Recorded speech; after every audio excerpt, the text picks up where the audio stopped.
vamos a mostrarles un poco, como hacemos ya desde el año pasado, la 9ª edición de nuestro mapa de carriers en América Latina, de modo virtual. Como saben, esta infografía representa el trazado de cables submarinos en América Latina, también los principales backbones terrestres, además de referenciar los proyectos para los próximos años. En línea con los debates del Map Day que vamos a tener hoy, las novedades que vemos en esta nueva edición del mapa tienen que ver primordialmente con una búsqueda de diversificación de rutas. Como les decía, la renovación de la pisada submarina en lo que va de 2021 y en los proyectos para los próximos 3 años, habla de esta diversificación de rutas, de la diversidad como valor, ¿no? Como un diferencial para los tendidos, seguido por la flexibilidad para adaptarse a cambios repentinos de la demanda, la baja latencia, la redundancia a través de anillos y la capacidad. La búsqueda de caminos alternativos para la pisada submarina tiene su fundamento en esta necesidad de rutas directas. Sobre esto quizás el símbolo más claro de los últimos meses fue la activación del cable Elalink, el 1 de junio pasado, entre Fortaleza en Brasil y Sines en Portugal. Esta búsqueda de rutas directas ya tiene su peso geopolítico propio. Se espera que en los próximos años los países ansíen un mayor control de los datos que generan, al punto que quizás no sea posible acceder a todos los datos sobre cualquier ruta. Y en este contexto será inadmisible ese delay en el tráfico, ¿no? Por lo que la latencia y las rutas más diversas, intercambiables, van a ser monedas de cambio en la industria de la infraestructura submarina. La ruta esta Sines-Fortaleza, que queda retratada acá en este pequeño mapa que incluimos, muestra claramente esta tendencia. En el ida y vuelta, que no pasa por Estados Unidos esta vez, se están consiguiendo latencias de menos de 60 milisegundos. Y el mayor interés hasta ahora lo han mostrado empresas del sector financiero, carriers interesados en esta ruta inédita, y gamers particulares. En el panorama futuro de esta búsqueda de diversificación de rutas se inscribe el cable Humboldt, uno de los cables Humboldt de los que vamos a hablar hoy, porque uno es el que va de Chile hacia Nueva Zelanda y Australia, y otro es el que planea el grupo DATCO hacia la Antártida, ¿no? En el proyecto chileno ya confirmaron su participación ARSAT de Argentina, el gobierno brasileño, y se espera que otros países de Sudamérica se sumen. Vale la pena también mirar, en cuanto a este peso geopolítico, lo que sucede en España, donde el gobierno va a eliminar trabas a la instalación de infraestructura submarina para desviar un poco la llegada de cables que está quedando un poco saturada en Reino Unido, ¿sí? Hace pocas semanas el cable Grace Hopper de Google aterrizó en Bilbao para conectarse en breve con Nueva York. A su vez, esta tendencia de diversificación de rutas también está ligada a la impronta particular de los players de Internet en la industria, ¿sí? De los OTTs.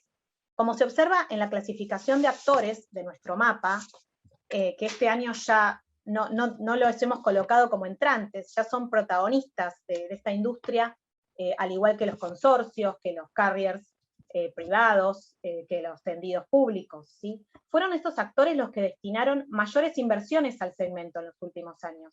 Solamente Google cuenta con 16 cables submarinos a nivel mundial, y 4 de ellos están en América Latina, y se va a sumar el Firmina entre las Toninas y la costa este estadounidense en 2023.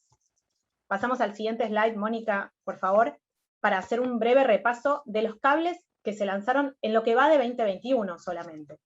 Tenemos el Dunant de Google entre la costa estadounidense y Francia, que fue activado en febrero.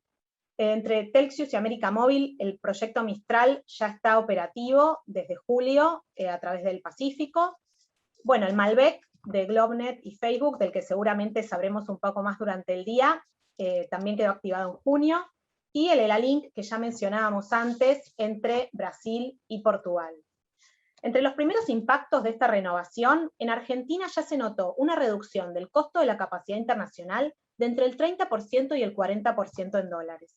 Este país sudamericano sumó 2 nuevos cables submarinos, como ya todos saben, por un lado el Malbec de GlobeNet y Facebook, y por otro lado la extensión del TANAT de Google y Antel, en lo que fue un verdadero hito para el mercado argentino en más de 2 décadas. Pasamos entonces, Mónica, al siguiente slide, para ver los proyectos intercontinentales. El Firmina y el Grace Hopper para el 2023, planteados por Google. Ya les mencionaba el Firmina particular para nuestra región.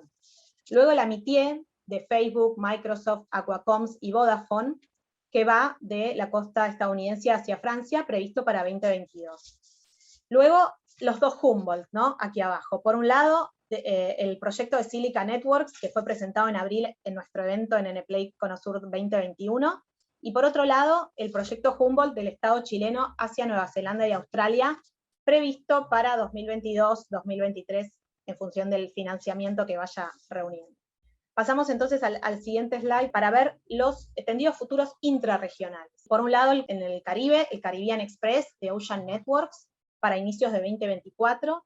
También en el Caribe, del que vamos a tener un panel específico durante la tarde, FP Telecommunications planea el Aurora, ¿sí?, para octubre del 2022.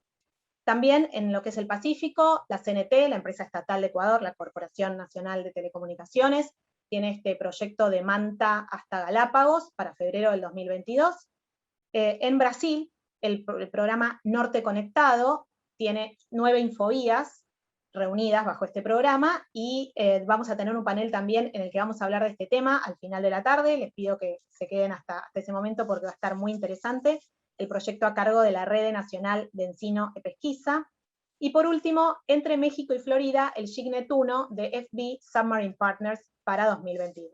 Ya llegando al final de la presentación, algunas señales del contexto y de los impactos de esta diversificación de rutas, ¿no?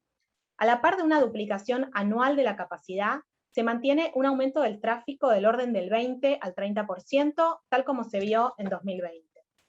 Tanto en Argentina como en Brasil, que vemos que fueron los mercados con mayor renovación digamos, del último año, se advierte una reactivación en redes de tránsito IP.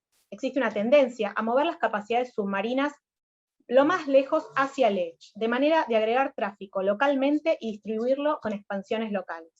El proyecto de Sparkle, junto a Transocean Network en Panamá, del que vamos a saber también durante el día, va en línea con esto, ¿no? Con la instalación de un hub digital en Panamá, en un país tan estratégico, ¿no?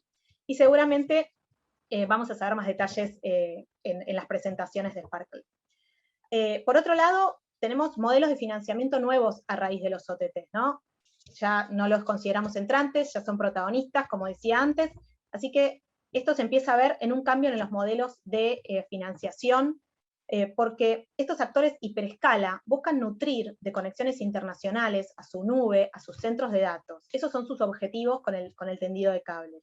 Pero mientras persiguen estos fines, ofrecen pelos de fibra como monedas de cambio para financiar parte del aterrizaje de sus cables.